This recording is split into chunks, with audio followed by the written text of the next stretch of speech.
Inday wani ni vinaka ba yan serta nga bekem ni nasangay sa matikumay and a live stream na sa buru-buru tam ngani ndo boti kumay kina bekem ni nasangay yan rati kumbek rangane ni yan vinaka na bukan levo nanti kita tikumay na sal nika kamburakin video fam and mataka vinaka nikua ya nanondaru serikali nakena vola serta nga ilaisa may wiri-wiri na final level.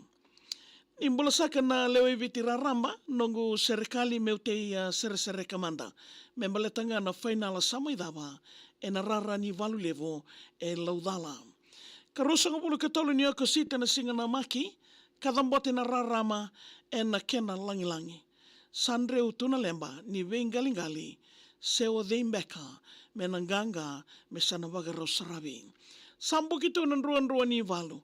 Tini kaono na timi era sa rao na ibalu levo me sana baga dangao nandra endabe waka yau.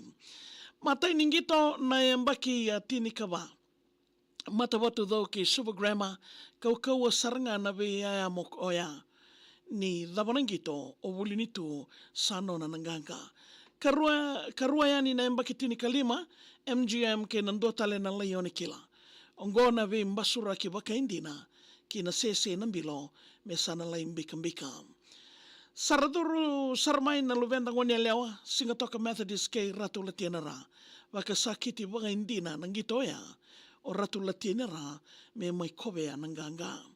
Satish may sakadi bakasara, and the 16 Gospel and Suvagrama, nandomo ni Kaila e bakay tamera, ni Rosan Raudu may na timi taika. Kubo na soso kamalay na do, ni Rosa galing-galing na timinganga ngo. Gospel ni Sambuta Kede, kasi nga ebo, yan na layoni, sa via kanano. Ang bakit ni kabito, may Rosa bagaraw durumay, ison da levo kindelay na kaykay. Daw ni sere, kaya na kaila, kinda baki raumay, na vendre suwawa, may sana lauray. Tanggeti nga ni Polo, nambelo sa takoso. Karuan ni mama konda levo me tombo-tombo. Na idumu e tarasui na kena dalindi e rorongo. Yo londo ni e sana senga ningay tombo. Na sino kay tay levo note na mbakitini kadiwa. Tuku-tuku ni ngauna ni may kena isebo virao baka indina. Ongo endua talinga na vendresung ganim bulandina. Dabo nanggito nganga ona sino tini kay tini kalima. Nambila ni ralowe merau nanggitora na korni buli may lautoka. Natambua kay Chiasipa merau sana sota. Kau asara na waka sota nga boka-boka. Iyo ni may dava sa mainganga na timi loka-loka. Salakin re toko o malolo. Nanggito na maki me sana baka raw dambalo. Na sere kay Londoni me sa teke burorongo. O na sinu embu tu na elo na taudako. Vaitala no kede sana madalay ke. Na waka raw kena re. O deia sananganga o viti ke wura-wura me mawa. Ko ngau nga sana kila. Ubudi na sidi me sa tiki bu na iwalo. Rausenga ni wakasuka na be mbasu-mbasu. Sa niu nga keman rai bata kena chiamo. Na yawai nambe me wakalu-kalu. Ia kolondoni me kaya lo woli ina sino au kilake de na lawa kiongori. Na nungu imbole monga inda ulaki na nomo boli. Ni unambole matitu e naudu ni watongori.